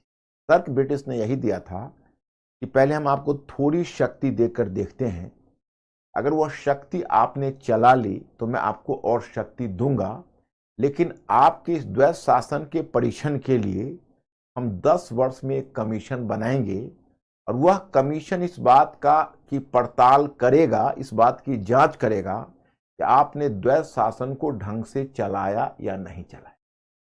और अगर उस कमीशन का अनुमोदन होगा तो फिर आगे बात बनेगी और हम आपको और भी आगे शक्ति देंगे। तो फिर इसी परिप्रेक्ष्य में उन्होंने बनाया साइमन कमीशन। अब जब साइमन कमीशन उन्होंने बनाया तो उसकी घोषणा 1927 में की। साइमन कमीशन बनने की घोषणा 1927 में हुई। अब कहोगे भाई हमारे जो देश की पार्टियां थी उनको क्या आपत्ति थी? आपत्ति थी, पहली आपत्ति यह थी कि भाई आपने 10 वर्षों के बाद कमीशन गठित करने की बात की थी और 2 वर्ष पूर्व ही घोषणा कर दी। तो खैर ये तो छोटी बात है। बड़ी बात यह थी इसमें 7 के 7 सदस्य आपने चुने हैं और ये सभी श्वेत हैं, सभी व्हाइट हैं। आखिर इसमें किसी भारतीयों को प्रतिनिधित्व क्यों नहीं दिया? अब आपके मन में एक सवाल अगर खड़ा होगा कि ब्रिटिश यह कह सकते थे कि देखिए साइमन कमीशन ब्रिटिश पार्लियामेंट के मेंबर्स से चुना गया है, तो हम ब्रिटिश पार्लियामेंट में भारतीय मेंबर्स कहां से लाते, तो भी वो गलत हो जाते। क्योंकि उस समय ब्रिटिश पार्लियामेंट में 2 मेंबर्स ऐसे थे जो आपको नाम यहां पर दिया हुआ है, सत्येंद्र प्रसाद सिन्हा, मतलब लॉर्ड सिन्हा, सत्येंद्र प्रसाद सिन्हा है, तो लॉर्ड सिन्हा है, और दूसरा है डॉक्टर सकलतवाला। ये 2 मेंबर्स ऐसे थे जो भारतीय मेंबर्स थे, परंतु इन दोनों मेंबर्स को रहने के बाद भी किसी व्हाइट मेंबर को, किसी इंडियन को नहीं चुना। इस बात से ये आहत हुए। और तीसरी बात इनका कहना था कि देखो स्वराज्य तो हमारा जन्मसिद्ध अधिकार है, स्वराज्य तो हम भारतीय स्वाभाविक रूप से अधिकार रखते हैं, क्या हमें अपने यहां स्वराज्य लेने के लिए हमें एग्जामिनेशन देना पड़ेगा? अब ऐसी नौबत आ गई। मतलब उसी तरह की बात है जैसे आपके पिता आपके अभिभावक थे, वो आपके शुभ चिंतक हैं, तो बचपन में आपने जिद यह की कि मुझे साइकिल चढ़नी है। पिताजी मना करते हैं कि नहीं, साइकिल पर तुम बैठोगे तुम्हारे हाथ पांव टूट जाएंगे, अभी तुम्हारी उम्र नहीं हुई है, तुम साइकिल पर मत बैठो। लेकिन तुम कहोगे नहीं नहीं मैं चलाऊंगा, रोने लगते हो, तो पिताजी साइकिल पर बैठा देते हैं और पीछे से साइकिल का कैरियर पकड़कर दौड़ते रहते हैं कि भाई ऐसा है कि जब वो गिरेगा तो मैं लपक लूंगा और गिरने नहीं दूंगा। तो ब्रिटिश वही नौटंकी कर रहे थे कि देखिए आप पता नहीं सरकार चला पाएंगे या ना चला पाएंगे, तो पहले हम आपको थोड़ी सी शक्ति देते हैं, फिर एक कमीशन बैठाएंगे, फिर वो कमीशन इस बात की जांच करेगा कि आप चला सकते हो कि नहीं। लेकिन भारतीय उनको अपना पिता समझने के लिए तैयार नहीं थे। भारतीयों का कहना था कि आपकी हम पूरी चालाकी समझ रहे हैं, आप हमें सत्ता में भागीदार नहीं होने देना चाहते, इसलिए आप तरह तरह के बहाने बना रहे हैं। हमें कोई परीक्षा देने की जरूरत नहीं है। मतलब उनका कहना है मेरी साइकिल मेरा पांव तोड़ लूंगा, आप कौन होते हैं बोलने वाले, मतलब कि हमें आप नहीं रोक सकते। अब ये 3 मुद्दों थे जिस पर उनको आपत्ति हुई, और 3 फरवरी 1928 को साइमन कमीशन एक शिप से उतरा बम्बई तट पर, काले झंडे से स्वागत हुआ, और जहां जहां साइमन कमीशन जाता रहा काले झंडे से साइमन कमीशन का स्वागत होता रहा। उसी क्रम में आपने देखा कि पंजाब में एक अगली सीन हो गया, जिसमें आपने को पता होगा कि लाला लाजपत राय लाहौर में वह एक बहिष्कारियों के जत्थों का नेतृत्व करते हुए आगे बढ़ रहे थे। पुलिस ने इतनी बेरहमी से उन्हें लाठियां मारी कि वो बहुत घायल होकर गिर गए। उन्होंने कहा कि मेरे शरीर पर पड़ी हुई एक एक लाठी ब्रिटिश साम्राज्य के ताबूत की कील साबित होगी। और फिर वहाँ से घायल होकर गए और जल्द ही उनका डेथ हो गया। तो कहा जाता है कि इलाहाबाद में जब जवाहरलाल नेहरू नेतृत्व कर रहे थे तो उनको भी पुलिस ने घेर लिया था और बेरहमी से लाठियां चलानी शुरू कर दी थी, लेकिन उनके शरीर पर गोविंद वल्लभ पंत सो गए थे, वर्चुअली उनको बचा लिया था। सारी लाठियां उन्होंने झेल ली थी शरीर पर, और नेहरू जी बाल बाल बचे। तो मतलब ये हुआ इस तरह से साइमन कमीशन। लेकिन अब ये साइमन कमीशन बहिष्कार आंदोलन को तो घटनाएं मैंने बताई, लेकिन जहां जहां गया काले झंडे स्वागत हुआ, वो भी अपना काम करता रहा। लेकिन इसका लाभ क्या है, इसका योगदान है? तो जिस समय हमारे राष्ट्रीय आंदोलन की मुख्य धारा में शिथिलता आ गई थी, उस समय साइमन कमीशन ने उसमें एक नई जान ला दी। अगर भारत की 4 पार्टियों को आप अपवाद में रखिए तो सारी पार्टियों ने उसमें हिस्सा लिया है, उस बहिष्कार आंदोलन में। 4 पार्टी हिस्सा नहीं लेने वाले थे। अंबेडकर की अखिल भारतीय अछूत फेडरेशन था, दूसरी पार्टी थी केंद्रीय सिख लीग थी। अखिल भारतीय अछूत फेडरेशन थी, ये पार्टी अंबेडकर जी की थी, डॉक्टर अंबेडकर की। और एक अखिल भारतीय सिख लीग थी, एक पार्टी थी जातीय पार्टी मद्रास की थी, और एक पार्टी थी मुस्लिम लीग का एक महकमा। मुस्लिम लीग देखो 2 गुट में बटा हुआ था। एक गुट में तो मोहम्मद अली जिन्ना लीड कर रहे थे, तो वो तो लिबरल गुट था, उसमें जिन्ना तो बहिष्कार आंदोलन में कांग्रेस के साथ शामिल हुए। लेकिन दूसरा गुट को शफी खान नेतृत्व कर रहा था, वो हार्डलाइनर गुट था, उसने सरकार के साथ सहयोग किया। तो बाकी उन चारों को छोड़ के जितनी भी पार्टियां थी भारत की, सब ने बहिष्कार आंदोलन में हिस्सा लिया। तो आप साइमन कमीशन बहिष्कार में देखेंगे तो मतलब एक तरह से इसका योगदान हुआ कि संयुक्त प्रांत में जवाहरलाल गोविंद वल्लभ पंत ने इसका, तो इस प्रकार से आपने देखा कि इसका भी मतलब विधान पुनर्गठन संघ का विस्तार। तो खैर आपको साइमन कमीशन का महत्व क्या है, तो इसने भारतीय दलों को राजनीतिक मोर्चे पर लामबंद कर ब्रिटिश साम्राज्य के विरोध के लिए प्रेरित किया। इससे राष्ट्रीय आंदोलन को नवीन गति प्राप्त हुई। दूसरा, इसमें छात्रों की व्यापक भागीदारी रही, जिसके परिणाम स्वरूप छात्रों ने पहली बार राजनीतिक अनुभव प्राप्त कर अनेक छात्र संगठनों को जन्म दिया। यह भी इसका दूसरा महत्व है। तीसरा है, इसने भारतीयों को स्वशासन की मांग को प्राथमिकता क्रम में ऊपर ला दिया तथा भारतीयों द्वारा भारत के संविधान को निर्मित किए जाने की मांग को प्रबलता से उठाया जाने लगा। मतलब इनका ये कहना था कि भाई हम आपका संविधान नहीं मानते, आप हमें संविधान बनाने दीजिए। अब इसकी अगली कड़ी आ जाएगी नेहरू रिपोर्ट। अब इसकी अगली कड़ी नेहरू रिपोर्ट क्या होगी मैं बताना चाहूंगा। एक्चुअली हुआ ऐसा, क्योंकि साइमन कमीशन बहिष्कार आंदोलन में सारे राजनीतिक दलों ने उसका बहिष्कार किया, तो इसको बड़ा इमोशनली लिया भारत सचिव बर्केनहेड ने, और उसके मन में थोड़ी सी शरारत भी थी। उसने कहा कि अच्छा ठीक है, ऐसा है कि अगर आप भारतीय पार्टियों को हमारे द्वारा दिया गया संविधान मंजूर नहीं है तो चलिए आप सभी भारतीय पार्टी आपस में मिलकर सहमति बनाइए, और सहमति बनाकर एक ऐसा संविधान बनाइए जिसमें कम से कम प्रमुख दलों की सहमति हो। इस चैलेंज को कांग्रेस ने स्वीकार किया। मोतीलाल नेहरू के नेतृत्व में एक नेहरू समिति बनी, इसमें अन्य राजनीतिक दलों को भी प्रतिनिधित्व मिला, और इस नेहरू समिति का काम था भारत का पहला देशी संविधान बनाना। 1 वर्ष के अंदर इसने एक संविधान बनाकर तैयार कर दिया। अब उन संविधान के प्रावधानों को बच्चों तुम लोग याद रखो, किसके पॉइंट ऑफ व्यू से, तो प्रीलिम्स के पॉइंट ऑफ व्यू से। इस प्रीलिम्स में इस तरह के जो कॉन्स्टिट्यूशनल जो रिफॉर्म्स या कॉन्स्टिट्यूशनल जो डेवलपमेंट होते हैं उसमें प्रोविजंस करके आपको प्रीलिम्स के एग्जामिनेशन में प्राय पूछ देते हैं। तो उसमें अगर आप इसमें कहोगे तो 1928 में कांग्रेस की बैठक हुई मुतेर, हाँ, इसमें भारत को डोमिनियन स्टेटस का दर्जा प्राप्त हो, इसने भारत के लिए डोमिनियन स्टेटस की मांग की। पूर्ण स्वराज की मांग नहीं, डोमिनियन स्टेटस की मांग की। अब कहोगे डोमिनियन स्टेटस क्या है, तो जिस तरह से स्वराज्य है तो डोमिनियन स्टेटस शब्द आया है साउथ अफ्रीका के लिए, ऑस्ट्रेलिया के लिए और बाकी जो व्हाइट कॉलोनी है उसके लिए। डोमिनियन स्टेटस में क्या है कि विदेश और प्रतिरक्षा ब्रिटिश के पास होगा और बाकी मामले हमारे पास रहेंगे। लामबंद का मतलब होता है मोबिलाइजेशन, अंग्रेजी में कहते हैं मोबिलाइज करना, मतलब उनको संगठित करना। जो मोबिलाइजेशन कहते हो उसी को लामबंदी बोलते हैं। तो एक प्रावधान था कि इसने डोमिनियन स्टेटस का प्रावधान था। दूसरा था संघीय व्यवस्था थी, लेकिन वो संघीय व्यवस्था का झुकाव एकात्मकता की तरफ था। एकात्मकता का मतलब हुआ कि जो अवशिष्ट शक्तियां थी, अवशिष्ट शक्तियां समझते हो ना, रेसिडियरी पावर्स, अभी तो पॉलिटी तुम लोग पढ़ रहे हो, हालांकि अभी नहीं पढ़ाया गया होगा, आगे पढ़ाएंगे वो तो आपको बताएंगे।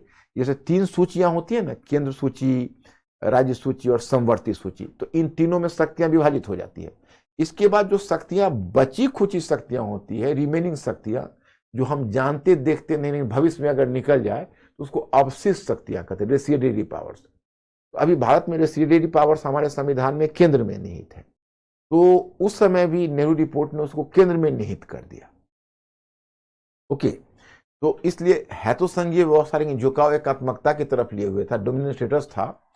फिर मौलिक अधिकार का प्रावधान उसमें उन्होंने रखा था, फंडामेंटल राइट्स का ही प्रावधान था, और सार्वत्रिक वयस्क मताधिकार का प्रावधान था, यूनिवर्सल एडल्ट सफरेज का प्रावधान था, उत्तरदायी सरकार का प्रावधान था। उत्तरदायी सरकार का मतलब है कि एक ऐसी सरकार हो जो देश के निर्वाचित विधानमंडल के प्रति उत्तरदायी हो। उत्तरदायी सरकार थी, डोमिनियन स्टेटस था, संघीय व्यवस्था थी, और मौलिक अधिकार था, सार्वत्रिक वयस्क मताधिकार था। ये सारे प्रावधान थे नेहरू रिपोर्ट। हाँ, संयुक्त निर्वाचन था। एक नेहरू रिपोर्ट ने काम क्या किया था मैं आपको बताता हूं। इसी मुद्दे पर मुस्लिम लीग से मतभेद भी हुआ। जैसे याद करो कि 1909 में पृथक निर्वाचन दिया गया था, मुस्लिम लीग को 1909 के अधिनियम में पृथक निर्वाचन मिला था, इन कांग्रेस पृथक निर्वाचन को मानने से इनकार कर रही थी, याद आ रहा है आपको। लेकिन नेहरू रिपोर्ट ने इसको नहीं माना। नेहरू रिपोर्ट ने पृथक निर्वाचन को रद्द करके फिर संयुक्त निर्वाचन का प्रपोजल रख दिया। अब बताइए, कांग्रेस ने 1909 के पृथक का जो अधिनियम उसमें पृथक निर्वाचन का प्रावधान था। कांग्रेस ने पहले बहुत समय तक पृथक निर्वाचन को नहीं माना, फिर 1916 में उन्होंने पृथक निर्वाचन को माना लखनऊ पैक्ट में, और 1916 के लखनऊ पैक्ट में पृथक निर्वाचन को मानने के बाद फिर वो रिवर्स कर दिया 1928 के नेहरू रिपोर्ट में कि नहीं, हम पृथक निर्वाचन को नहीं मानते। अब बताइए, 3-3 टर्न कांग्रेस ने लिया कि हम पृथक निर्वाचन को नहीं मानते हैं, तो उससे पृथक निर्वाचन नहीं मानने वाली बात थोड़ा हो जाएगी। तो that is going to be a big thing. अब आपको that is the point of पृथक निर्वाचन। अब इसी मुद्दे पर मुस्लिम लीग से मतभेद हुआ, तो ये हुआ नेहरू रिपोर्ट। लेकिन इस पर जब बात बनी, जब सहमति के लिए आई, तो मैं आपको आगे बताऊंगा संप्रदायवाद में। तो जब संयुक्त निर्वाचन का मुद्दा आया तो संविधान तो बन गया। अब संविधान को स्वीकृति की बात हुई, तो स्वीकृति में संयुक्त निर्वाचन का मुद्दा लेकर ये आगे बढ़ा। तो मुस्लिम लीग 2 गुटों में बटा हुआ था। उधर जो मोहम्मद शफी खान का गुट था वो तो कहता था नहीं, मैं इस पर हमें कोई बात ही नहीं करनी है, हम पृथक निर्वाचन से कुछ कम पढ़ लेंगे ही नहीं। जो जिन्ना का गुट था उसका कहना था कि देखिए, हम संयुक्त निर्वाचन मान सकते हैं, लेकिन बदले में आपको 3 शर्तें पूरी करनी होगी। क्या? तो केंद्रीय विधानमंडल में आप 1/3 सीटें मुसलमानों के लिए आरक्षित कीजिए, नंबर 1। नंबर 2 कि 5 जो मुस्लिम बहुल प्रांत है उसमें जनसंख्या के आधार पर मताधिकार दीजिए। अब यहां पर आपको कंफ्यूजन होगा कि 5 मुस्लिम बहुल प्रांत में जनसंख्या के आधार पर मताधिकार दीजिए से वो क्या मीन कर रहा था, क्या मतलब था? उसका मतलब था जैसे टोटल 11 प्रांत थे, तो उसमें क्या था कि पृथक निर्वाचन के आधार पर मुस्लिम लीग को जो सीटें आवंटित हुई थी विभिन्न प्रांतों में, वो समान इक्वल नंबर ऑफ सीट्स थी। इक्वल नंबर ऑफ सीट्स आवंटित हुई थी, तो मुस्लिम लीग के साथ दिक्कत यह थी कि जहां मुस्लिम लीग बहुमत में थी, जहां मुस्लिम लीग अल्पमत में थी, जिस प्रांत में मुसलमान अल्पमत में थे, तो जहां मुसलमान अल्पमत में थे वहां उनको जनसंख्या से ज्यादा सीटें मिल गई थी, लेकिन जहां वो बहुमत में थे वहां कम मिली हुई थी, क्योंकि इक्वल नंबर ऑफ सीट्स थी। तो जिन्ना चाहते थे कि हेड और टेल दोनों हमारे फेवर में हो जाए। जहां हम बहुमत में हैं वहां हमें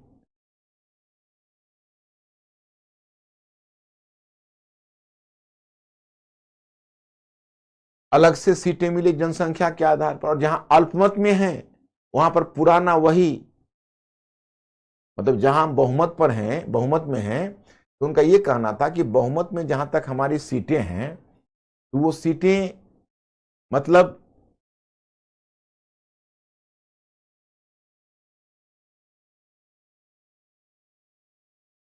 हमारी जनसंख्या के आधार पर मिल जाए, और जहां हम अल्पमत में हैं वहां पुराने पृथक निर्वाचन के आधार पर ही मिलता रहे। मतलब चाहते थे हेड और टेल दोनों हमारे फेवर में आ जाए। बहुमत में हैं वहां पर आप हमको जनसंख्या के आधार पर दे दीजिए, और जहां अल्पमत में हम हैं तहां पुराना वाला कोटा रहने दीजिए, क्योंकि उसमें ज्यादा सीटें मिली हुई थी। खैर एनीवे, और तीसरी उनकी मांग यह थी कि अवशिष्ट शक्तियां जो है संविधान की, वह केंद्र में निहित न करके प्रांत में निहित करिए, प्रांत में निहित करिए, यही आवश्यक। देखो, पूरे राष्ट्रीय आंदोलन के दरमियान में आपको संवैधानिक विकास, क्योंकि संप्रदायवाद भी तो साथ ही साथ विकसित हो रहा है, और आप लोग स्वतंत्रता और विभाजन दोनों दृश्य को देखोगे, तो उसमें आप एक चीज मैं आपको बताना चाहूंगा, या एक चीज पर आपका ध्यान इंगित करना चाहूंगा कि देखना कि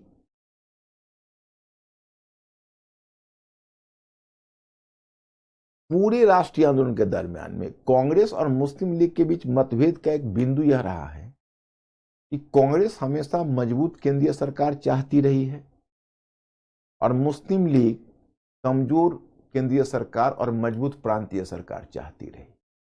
अब इसकी वजह क्या है? इसकी बहुत नेचुरल वजह है, क्योंकि मुस्लिम लीग जानती थी कि हम मुसलमान अल्पसंख्यक हैं और हमारा उतना होल्ड है नहीं, तो केंद्र में हमारी सरकार बनेगी नहीं, और प्रांत में हमारी सरकार बनेगी, और अगर केंद्रीय सरकार मजबूत रहेगी तो प्रांत में हमारी स्थिति कमजोर हो जाएगी। तो चाहते थे हम प्रांतीय सरकार को ही मजबूत बनाए। मतलब यही समझो कि जो आगे डील हुआ था, अगर भारत का विभाजन नहीं होता तब जो केंद्रीय सरकार होती उसके पास बहुत कम शक्ति होती। तो एक इंटरव्यू में मेरे एक स्टूडेंट से, इंटरव्यू के मेंबर एक पूछा भी था क्वेश्चन, अच्छा बताइए, भारत के विभाजन के तो बहुत सारे दोष हुए और बहुत सारे नकारात्मक पक्ष है, भारत के विभाजन का एक सकारात्मक पक्ष बताइए क्या है? तो उसने यही बताया कि सर, एक मजबूत केंद्रीय सरकार बनी, क्योंकि वैसी स्थिति में, पहले वाली स्थिति में एक मजबूत केंद्रीय सरकार संभव नहीं होती। तो in my point is,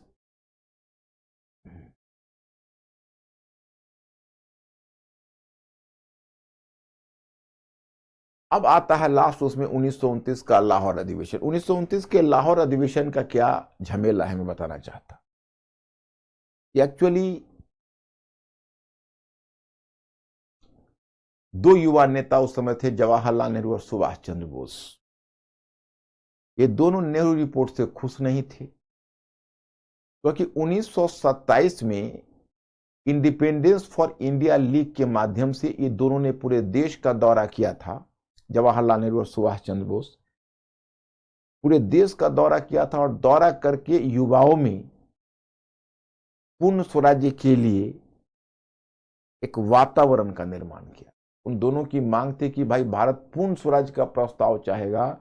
Congress ने अब तक स्वराज्य पर ही, डोमिनेंट स्टेटस पर ही रखा था, और कांग्रेस डोमिनियन स्टेटस तक की ही मांग कर रही थी। इनका कहना था डोमिनियन स्टेटस नहीं, हम विदेश प्रतिरक्षा वगैरह नहीं छोड़ेंगे ब्रिटिश को, हम कंप्लीट फ्रीडम लेंगे। इन दोनों ने पूरे देश का दौरा करके माहौल निर्मित किया था। और जब 1928 में नेहरू रिपोर्ट तैयार हो रहा था तो इन युवा नेताओं ने मोतीलाल नेहरू पर दबाव डाला था, या नेहरू रिपोर्ट पर, कि पूर्ण स्वराज्य का प्रस्ताव लाइए। तो नेहरू रिपोर्ट ने पूर्ण स्वराज्य का प्रस्ताव न लाकर डोमिनियन स्टेटस का ही प्रस्ताव रखा। लेकिन उसमें इन युवा नेताओं के दबाव में एक बात तय करनी पड़ी, अगर 1 वर्ष के अंदर ब्रिटिश सरकार डोमिनियन स्टेटस की मांग को नहीं मानती तो कांग्रेस पूर्ण स्वराज्य का प्रस्ताव पारित करेगा। 1 वर्ष बीत गया, बीतना तो था ही, क्योंकि वैसे भी तो नेहरू रिपोर्ट विफल हो गया।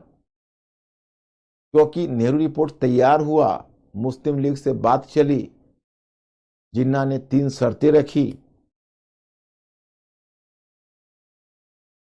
कलकत्ता में सर्वदलीय बैठक 1928 में बुलाई गई जिन्ना की शर्तों पर विचार करने के लिए। उस समय जिन्ना ने एकता की अपील भी की थी, लेकिन तब तक इधर से हिंदू महासभा और सिख लीग का दबाव भी कांग्रेस पर पड़ने लगा कि आप डील मत करिए इस मुद्दे पर मुस्लिम लीग के साथ। तो कांग्रेस उधेर बुन में ही रह गई।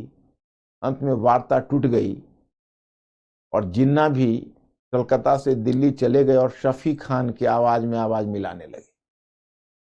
तो वार्ता ले देकर टूट गई। बर्केन हेड ने जो कांग्रेस को चैलेंज किया था कि अगर आपको हमारा संविधान मंजूर नहीं है तो आप सभी भारतीय पार्टी मिलकर आपस में एक ऐसी संविधान बनाइए जिस पर कम से कम बड़ी पार्टियों की सहमति हो। तो उसका जो दावा था वो सही सिद्ध नहीं हुआ और अंत में वार्ता तो टूट ही गई और कोई इसका रिजल्ट सामने नहीं आया। तो 1 वर्ष बीत गया तो वही अब युवा नेताओं ने याद दिलाया कि अब पूर्ण स्वराज का प्रस्ताव पारित करिए। 1929 के लाहौर अधिवेशन में रावी नदी के किनारे पूर्ण स्वराज्य का प्रस्ताव, उसी में गांधी जी, अब वही जो रचनात्मक ग्रामीण कार्यक्रम में गए थे, बच्चों याद होगा 1924 में, तो गांधी जी सीधे 1929 के लाहौर अधिवेशन में प्रकट हुए। और लाहौर अधिवेशन उन्हें एक नए आंदोलन के लिए अधिकृत भी करेगा। और अब गांधी जी अपने आप को सविनय अवज्ञा आंदोलन के लिए तैयार भी करेंगे। तो आगे आप इसी मुद्दे पर गांधी जी का सविनय अवज्ञा आंदोलन भी देखोगे, जो गांधी जी का सविनय अवज्ञा आंदोलन आरंभ हो,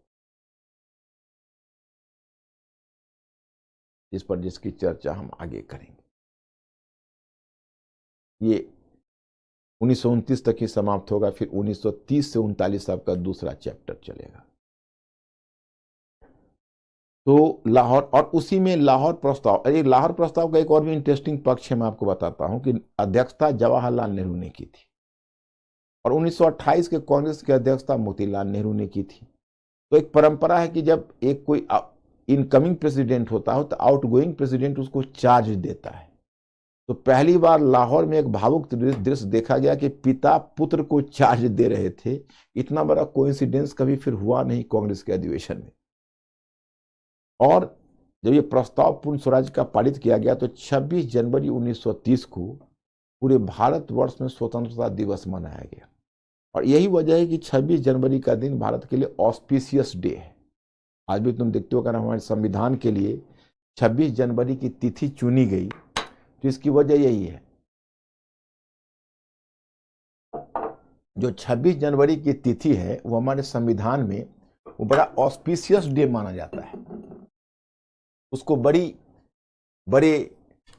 मतलब सम्मान से देखा जाता है। तो जब हमारे संविधान को अपनाया जाना था तो बात हुई कि भाई हमारा संविधान को किस तिथि को अपनाई जाए। तो यही तय हुआ कि 26 जनवरी के दिन ही हम लोग संविधान को लागू करें। तो वही 26 जनवरी 1930 से चला आ रहा है। इस तरह से आप 1929 तक बच्चे पहुंच गए।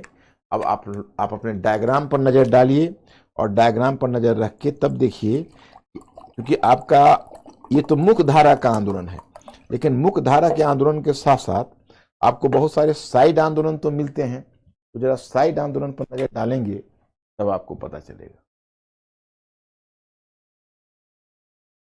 अब भारतीय राष्ट्रीय आंदोलन में विभिन्न वर्गों की भागीदारी, उसमें सबसे पहले हम देखते हैं क्रांतिकारी राष्ट्रवाद।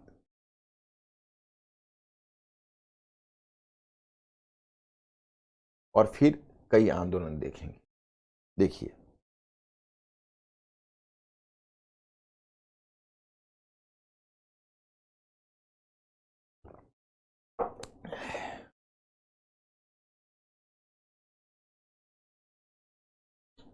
वैसे तो मैंने आपको बताया था कि पहले धारणा यह थी कि जब भी राष्ट्रीय आंदोलन की मुख्य धारा में गिरावट आ जाती थी तो क्रांतिकारी राष्ट्रवाद में तेजी आती थी। लेकिन अब ऐसा माना जाता है कि जहां तक क्रांतिकारी राष्ट्रवाद का सवाल है तो एक वैकल्पिक धारा के रूप में क्रांतिकारी राष्ट्रवाद हमेशा चलता रहा है। और एक ही परिवार में अगर चाचा कांग्रेस के मेंबर है तो भतीजा क्रांतिकारी राष्ट्रवादी है, इस तरह की स्थिति रही है, जो मैंने कहा कि मैकलिन का जो रिसर्च हुआ है। लेकिन हाँ, एक बात जरूर हुई है कि जब भी कांग्रेस की मुख्य धारा में थोड़ी गिरावट आई है, उस रात आंदोलन में शिथिलता आई है, तो क्रांतिकारी राष्ट्रवाद की घटनाएं ज्यादा स्पष्ट दिखने लगी है।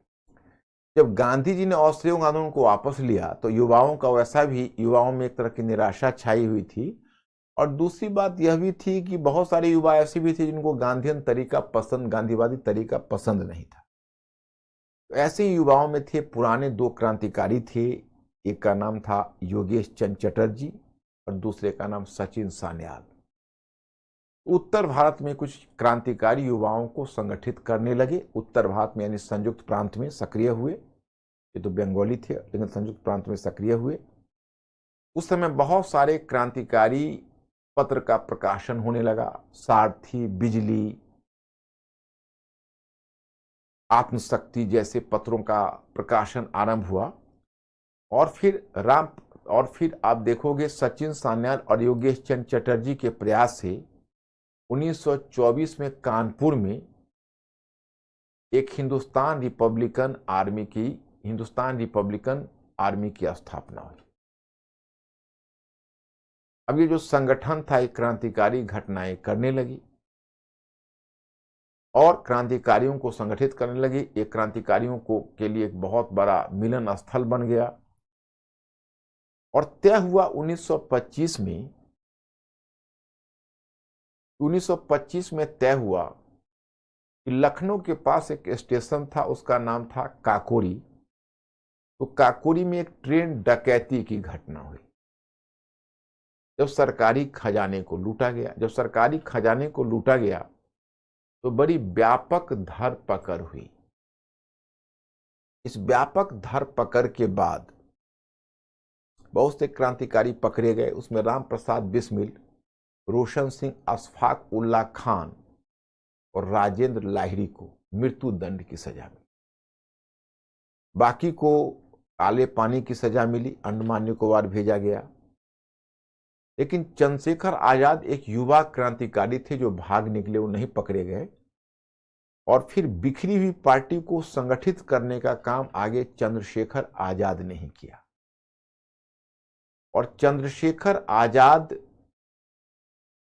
ने पार्टी को संगठित किया। उसी समय उनको बड़ा एक युवा सहयोगी का समर्थन मिला जो थे भगत सिंह। भगत सिंह ने पंजाब में नौजवान भारत सभा का गठन किया और नौजवान भारत सभा का गठन कर उसने पंजाब में सक्रियता दिखाई। आगे वो आ गया और आके HRA का मेंबर बना। लेकिन भगत सिंह HRA का मेंबर तो बना, लेकिन फिर भगत सिंह पर समाजवादी विचारधारा का बड़ा प्रभाव था। और वैसे मैं आपको बताऊं वह समय था कि वैसे भी समाजवादी विचारधारा धीरे धीरे प्रगति कर रही थी। तो समाजवादी विचारधारा का प्रभाव और भी क्रांतिकारियों पर 1920 के दशक में क्रांतिकारियों पर समाजवादी विचारधारा का प्रभाव वैसे भी बढ़ता जा रहा था। वैसे ही मैं बताना चाहता हूं कि जैसे मतलब एक क्रांतिकारी मनमथनाथ गुप्त ने लिखा है फिलोसफी ऑफ बॉम्ब। तो मतलब इस तरह के क्रांतिकारियों में समाजवादी विचारधारा धीरे धीरे घर करने लगी थी। स्वयं स्वयं चंद्रशेखर आजाद पर भी समाजवादी विचारधारा का प्रभाव था। लेकिन भगत सिंह एक समर्पित समाजवादी था। भगत सिंह के नेतृत्व में ही क्रांतिकारियों की बैठक दिल्ली के फिरोज शाह कोटला में हुई, एक गुप्त बैठक हुई, और उसी में इस पार्टी का नाम बदलकर HRA का नाम बदलकर HSRA कर दिया गया, हिंदुस्तान सोशलिस्ट रिपब्लिकन आर्मी। उसमें समाजवादी शब्द जोड़ दिया गया। अब देखिए, भगत सिंह का जो अध्ययन हुआ है वो बहुत कम हुआ है। वैसे तो मैं आपको बता दूं, अब तो इधर भगत सिंह पर काफी रिसर्च हुआ है, और एक पतली सी बुक है, कभी अवसर मिले और अगर उपलब्ध हो आपके शहर में, हालांकि अब तो ऑनलाइन भी आ जाता है, इसलिए शहर के लिए आपको, बल्कि मुझे लगता है आपको मिल जाएगा, नेट पर भी मिल जाएगा आपको। एक बड़ी पतली सी बुक है भगत सिंह की, why I am an atheist, मैं नास्तिक क्यों। लाजवाब बुक है। अगर भगत सिंह के विचार को जानना है तो कोई उसको समझे, मैं थोड़ा सा आपसे डिस्कस करूंगा। तो भगत सिंह उसी समय लाला लाजपत राय को, चूंकि पुलिस ने लाठी से प्रहार करके मार डाला था, तो भगत सिंह ने उसका बदला लिया था, और भगत सिंह सुखदेव राजगुरु ने लाहौर में एक पुलिस अधिकारी सैंडर्स की हत्या की थी। हालांकि उसका निशाना तो स्कॉट को बनाना चाहता था, जो एसपी था, लेकिन पहचान में कुछ भूल हुई और सैंडर्स को ही मारा। लेकिन कोई बात नहीं, था तो अंग्रेज ही। तो फिर वहां से आए, और भगत सिंह उसी समय 8 अप्रैल 1929 को दिल्ली की केंद्रीय विधानसभा में, दिल्ली का जो केंद्रीय विधानमंडल है, उसमें 2 ऐसे कानून लाए जा रहे थे जिससे मजदूर आंदोलन को दबाया जा सकता था। एक था ट्रेड डिस्प्यूट बिल, दूसरा था एक था ट्रेड डिस्प्यूट बिल और दूसरा था पब्लिक सेफ्टी बिल।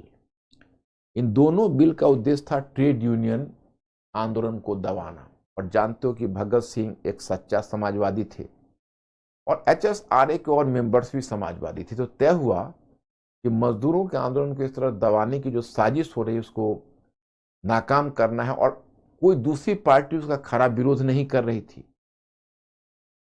तो भगत सिंह का कहना था कि हमको विधानसभा में जाके, विधानमंडल में गूंगों और बहरों को सुनाना है और बुलवाना है, तो बम बनाकर, और लेकिन वो बम ऐसा बनाया गया कि इनऑफेंसिव हो, किसी को कोई इंजरी नहीं हो, केवल आवाज हो और लोगों का ध्यान इंगित हो। तो इस तरह से तो पहले तय हुआ। HSRA ने तय किया कि भगत सिंह को भेजते हैं, क्योंकि बहुत अच्छा प्रवक्ता है, कोर्ट में भी अच्छा बोलेगा। नहीं तो भगत सिंह जैसे एक योग कार्यकर्ता को दबा नहीं सकता था वो।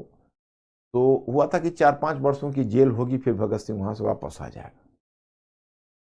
लेकिन जिसी समय धारा सभा में उसने बम फेंका और उसने स्वेच्छा से गिरफ्तारी दी, पर्चे बांटे, गिरफ्तारी दी, मतलब तो पब्लिसिटी का एक तरह से स्टंट था।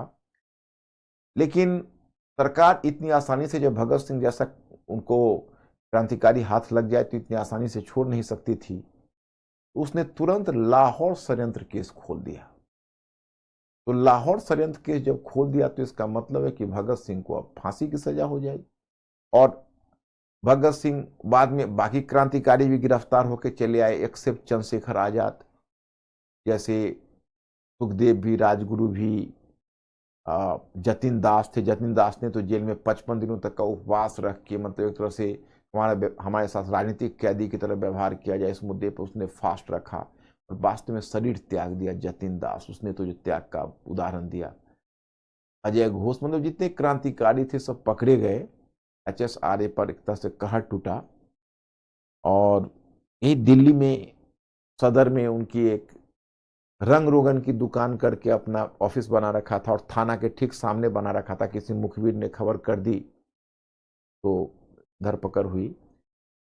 चंद्रशेखर आजाद नहीं पकड़े गए तो आप जानते हैं वचनबद्ध थे कि भाई हम जीते जी गिरफ्तारी नहीं देंगे।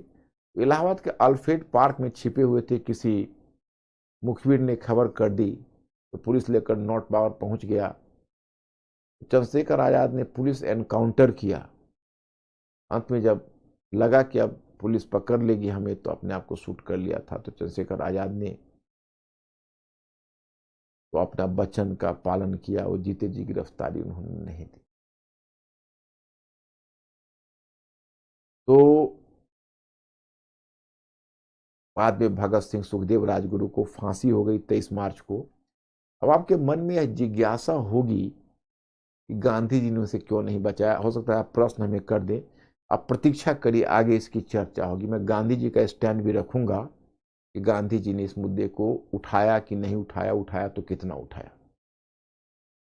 फिलहाल मैं बताऊं कि भगत सिंह का पुनर्मूल्यांकन होता है। भगत सिंह का पुनर्मूल्यांकन इस आधार पर होता है कि भगत सिंह महज क्रांतिकारी ही नहीं था।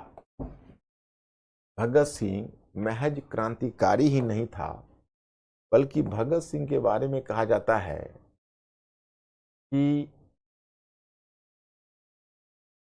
मैं आपको बताना चाहता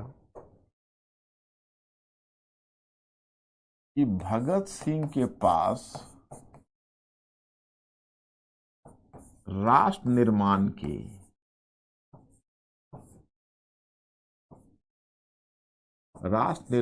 के वैकल्पिक मार्ग थे। वो महज क्रांतिकारी नहीं था, राष्ट्र निर्माण के वैकल्पिक मार्ग उसके पास था। वो वैकल्पिक मार्ग क्या है? एक था समाजवाद और दूसरी थी धर्मनिरपेक्षता। मतलब वो एक ऐसा राष्ट्र बनाना चाहता था जिसमें जो समाजवाद और धर्मनिरपेक्षता के आधार पर, मतलब HSRA के एजेंडा में ही कहा गया था कि हम बम और पिस्टल में विश्वास नहीं करते। हमारा उद्देश्य एक ऐसी व्यवस्था का अंत करना है जिससे मानव के द्वारा मानव का शोषण। और भगत सिंह ने ये कहा था कि हम एक ऐसा राष्ट्र बनाना चाहते जिसमें केवल पूंजीपतियों और जमींदारों की भूमिका नहीं, बल्कि किसानों और मजदूरों की भूमिका हो। हम देशी और विदेशी दोनों पूंजीवाद का अंत करना चाहते। तो यही समझिए, जब भगत सिंह को फांसी के लिए जब जेलर पहुंचा था, उसमें वो लेनिन को पढ़ रहा था, व्लादिमीर लेनिन को। और उस समय भगत सिंह ने कहा, बस 5 मिनट आप रुक जाइए, एक क्रांतिकारी दूसरे क्रांतिकारी से मिल रहा। भगत सिंह के लिए इतना इंपॉर्टेंट था वो, पूछ सकते हैं। एक क्रांतिकारी दूसरे क्रांतिकारी से, भगत सिंह का स्टेटमेंट। तो समाजवाद के आधार पर गठित करना चाहता था। और दूसरी थी धर्मनिरपेक्षता। धर्मनिरपेक्षता उसका कहना था कि धर्म शासक वर्ग के द्वारा या जो प्रभावी वर्ग है उसके द्वारा कमजोर वर्ग के शोषण का हथियार है। धर्म को हमेशा हथकंडा बनाया जाता है। मैं नास्तिक क्यों हूं, में उसने स्पष्ट किया है इसको। इसलिए वो ऐसा राष्ट्र बनाना चाहता था जो इन दो महत्वपूर्ण, वो कहता था कि हिंसा का प्रयोग हम तभी तक कर रहे हैं जब तक समाजवादी पद्धति स्थापित नहीं हो जाए। एक बार जो समाजवादी पद्धति स्थापित हो जाएगी तो हम हिंसा की पद्धति के बजाय लोगों में इन विचारों को फैलाकर, लोगों तक विचारों को पहुंचाकर सहमति के माध्यम से हम चलाएंगे। मात्र 22-23 वर्ष की उम्र में उसका मतलब उसकी मृत्यु हुई, मतलब फांसी पर गई। नहीं तो अगर भगत सिंह जीवित होता तो आगे उसको विचारों को फैलने का मौका मिलता। अगर आज़ादी के बाद भगत सिंह अगर भारत में होता तो क्या समाजवाद की गति होती, वो कहना बहुत ही मुश्किल है। कि हमारे देश की राजनीति की दिशा वो बदल सकता था, ऐसा व्यक्तित्व था वो। लेकिन समय से पहले मृत्यु हो जाने के कारण उसको विचारों को बहुत पनपने और फूलने का मौका, फलने फूलने का मौका नहीं मिला। मैं नास्तिक क्यों हूं में जो उसने लिखा है, तो कई बार देखकर आंखें भर जाती है।